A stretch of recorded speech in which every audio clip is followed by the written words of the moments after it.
दोबारा फिर कि अरे अदिया मुरैया जात है बाजारे कि हथिया दियरिया भैया जात बारे कि सुनो जल्दी से दौरा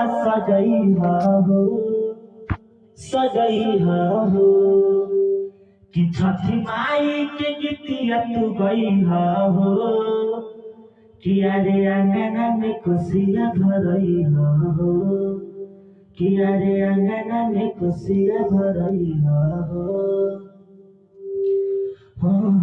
ससुरा के पहिला तोर हबे पवनिया बारू ये भौजी तू नया नहर कनिया। ससुरा के पहिला तोर हबे पवनिया बारू ये भौजी तू नया नहर कनिया।